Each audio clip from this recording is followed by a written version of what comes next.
All right, ladies and gentlemen, this is Sportsdom coming back with another video, and this is my Arizona Diamondbacks at Baltimore Orioles Game 2 post-game recap. So the Diamondbacks couldn't hold on to a lead. They lose this series. So they got 4 series wins, 8 series losses, and a series split now. They lose game 2, 5-4 in 11 innings.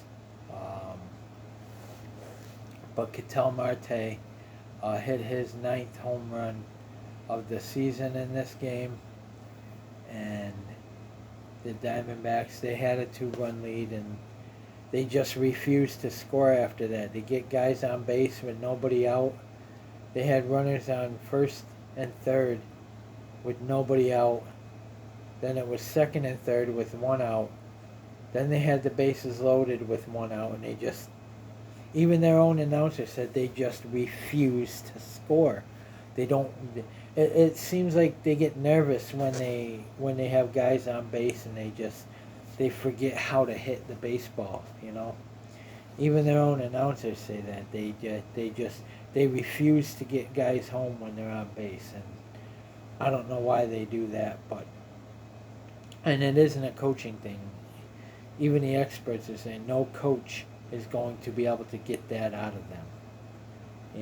No coach is going to be able to get that out of them. In the bottom of the second, Jordan Westberg doubled his 8th of the season on a sharp line drive to center fielder Corbin Carroll. Ryan Mountcastle scores, and it's 1-0 Orioles. And then Kevin Newman tripled on a sharp fly ball to left fielder Heston Kjerstad. Triple. And it's still 1-0 Baltimore. And then Ketel Marte homered his 9th of the season on a fly ball to left field. Kevin Newman scores. Ketel Marte scores, and it's 2-1 Diamondbacks. He homered in back-to-back games, and he's got a 13-game hitting streak. And then in the bottom of the third, Baltimore tied it. Ryan O'Hearn singled on a line drive to left fielder Lourdes Gurriel Jr. Jorge Mateo scores, and it's 2-2. And then in the top of the fifth, Arizona took a 4-2 lead. Lourdes Gurriel Jr. singled on a line drive to left fielder Heston Kjerstad. Kevin Newman scores. Ketel Marte to second. And it's 4-2 Diamondbacks. And they couldn't hold on. In the bottom of the fifth, Gunnar Henderson hit a home run, his 12th of the season, on a ball to center field. Made it 4-3 Diamondbacks. In the bottom of the eighth, Anthony Santander homered his 7th of the season on a line drive to center field. That was a 2-run blast, and it's 4-4. Then in the top of the ninth, neither team could score with runners on base. And then in the top of the 10th, the Diamondbacks had guys on base again, couldn't score. And then in the 11th, they had guys on base again, and they couldn't score. And then in the bottom of the 11th, Jordan Westberg singled on a ground ball to right fielder Jake McCarthy. Colton Cowser scores, and the Orioles walk it off in 11. And that is your final score. 5-4. Orioles win. Craig Kimbrell gets the win. He's 4-1 with a 4.11 ERA. Bryce Jarvis gets the loss. He's 0-2 with a 4.91 ERA. And the Arizona Diamondbacks, Ketel Marte had 4 at-bats. He had 1 run, 1 hit, 2 RBIs, no walks, no strikeouts, has a .294 average and a .896 OPS. Corbin Carroll had 4 at bats. He had no runs, no hits, 1 RBI, no walks, 1 strikeout, has a .195 average and a .539 OPS. 195 average. That's not good for a so-called rookie of the year.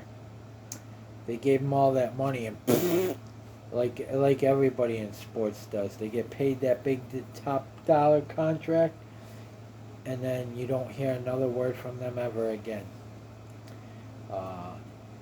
Lourdes Gurriel Jr. had 5 at-bats. He had no runs, 2 hits, 1 RBI, no walks, no strikeouts, has a .245 average and a .676 OPS. Christian Walker had 4 at-bats. He had no runs, no hits, no RBIs, no walks, 1 strikeout, has a .273 average and a .842 OPS. Randall Grichuk had 3 at-bats. He had no runs, 1 hit, no RBIs, no walks, no strikeouts, has a .273 average and a .711 OPS. Jock Peterson had 1 at-bat. He had no runs, no hits, no RBIs, no walks, no strikeouts, has a .299 average and a .946 OPS. Jake McCarthy had 1 at-bat. He had no runs, no hits, no RBIs, no walks, 1 strikeout, has a .295 average and a .743 OPS. So no one now in this lineup has a 300 or better average. Nobody in this lineup. And that's not good. That's not good. And that's not a coaching thing. Even the announcer said that's not a coaching thing. That's just the players. They refuse to hit and they refuse to score. You know, they refuse. They don't want to. They like being laughed at by other teams and being the laughing stock of the MLB. Eugenio Suarez had 4 at-bats. He had no runs, no hits, no RBIs, 1 walk, 1 strikeout, has a .222 average and a .634 OPS. Gabriel Moreno, 4 at-bats, no runs, no hits, no RBIs, no walks, no strikeouts, has a .242 average and a .653 OPS. Blaze Alexander had 4 at-bats. He had 1 run, 1 hit, no RBIs, no walks, 1 strikeout, has a .263 average and a .790 OPS. And Kevin Newman had 4 at-bats. He had 2 runs, 2 hits, no RBIs, no walks, 1 strikeout, has a .197 average and a .571 OPS.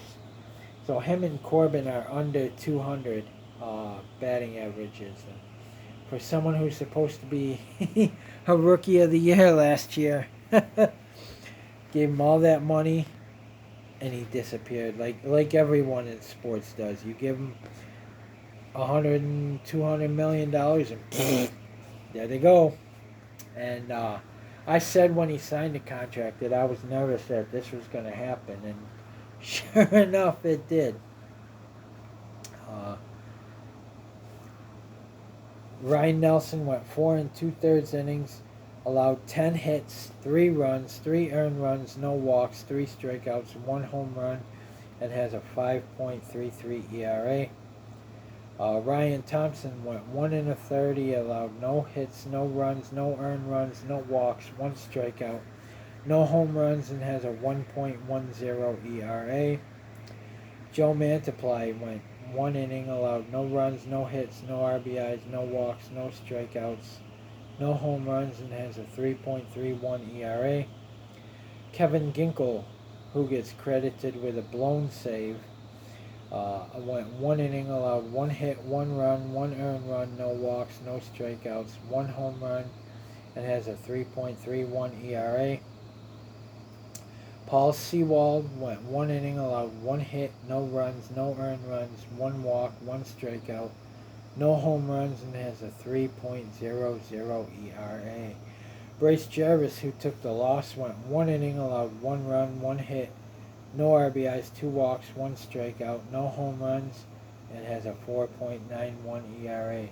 Totals, the Diamondbacks pitchers went 10 innings, allowed 13 hits, 5 runs, 4 earned runs, 3 walks, 6 strikeouts, and 2 home runs. So somehow got a salvage game 5. They did get Ryan Nelson some run support, but the defense, like I said, looked foolish. And even their own announcer said they're starting to look like a pee-wee team that teams laugh at. And even other teams' announcers, when they ask them, how you going to get back on the winning track or how you going to win another seed, they say play the Arizona Diamondbacks. And when teams think that, that they're playing a bad team, when teams say that. So game 3, it'll be Zach Gallen on the mound for Arizona. He will face Dean Kremer. It's not going to matter. Zach Gallen gets rocked sometimes too in his starts. And against a lineup like this, I don't think it's going to matter. The Arizona Diamondbacks, who don't care, fall to 18-22. The Baltimore Orioles fall to 26, or improve to 26-12. Zach Gallen on the mound for the Arizona Diamondbacks. He's 4-2 with a 2.84 ERA, 41 strikeouts. And Dean Kremer, who's on the mound for the Baltimore Orioles, he's 3-2 with a 3.57 ERA, 37 strikeouts. And they can't. They're inconsistent. Once they get a lead, they get nervous, the Diamondbacks. And even their announcer said they get nervous and they just forget how to play baseball, and then they start playing pee-wee ball. They can have a 8-0 lead, and they'll just start allowing runs to come in, and they'll go to throw the ball, and they'll just drop it because they don't care. And they'll just stand there and shrug their shoulders before they pick it up and just put it in the glove. Not even throw to try and cut the runners down. They'll just hold on to it and just look at the runs going by. Bye. And that's crazy. That's crazy that they do that. And then Monday, Tuesday, Wednesday, they play Cincinnati. So we're probably going to get swept by Baltimore. And then in game 1, it'll be Graham Ashcraft, who they lit up the last time they played Cincinnati. Graham Ashcraft, he's 3-2 with a 3.86 ERA. So he will go game 1. They don't have the Diamondbacks starter yet for game 1.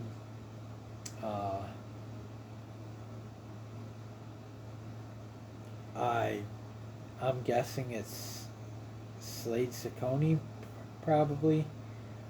We don't know yet. Could be Jordan Montgomery.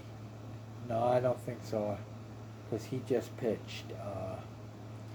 But they don't have who's pitching yet. But in Game 3 of this O series, it'll be Zach Gallen versus Dean Kremer. Most likely they're going to get swept. And they know they're going to get swept. Zach Gallen struggles against good teams like this. He struggled against Cincinnati in the one game, and they're not good. And even their announcer said, right now they're playing like a team that just really doesn't care. And they don't. And it shows they don't. You can see by their swinging, chasing bad pitches that the catcher has to go like this to catch, lean way over, and they're just sitting there swinging at them. Like, what the fuck? And then they shrug their shoulders when they get struck out. They go, oh, well. And they just flip their bat and walk back to the dugout going, oh, well. How can you win, with an attitude like that? But stay tuned for my Arizona Diamondbacks at Baltimore Orioles Game 3 preview. Stay tuned for my WWE Friday Night SmackDown recap. And stay tuned for my Arizona Diamondbacks at Baltimore Orioles Game 3 recap. Guys, if you like my videos, like, subscribe, and hit the bell notification so you don't miss a video. This is Sports Down. Peace. Go Diamondbacks. Like I said, are most likely going to get swept because right now they just don't give a shit. And even their own announcer said it's showing. It's showing, and teams know, if you want to win a series, just play Arizona, and it's an easy series win. So guys, comment, like, subscribe. Go Diamondbacks. Somehow, let's salvage Game 3. Let's go out there. Let's get the bats going. And let's win Game 3. Baltimore already clinched the series. Don't get swept. Go Diamondbacks.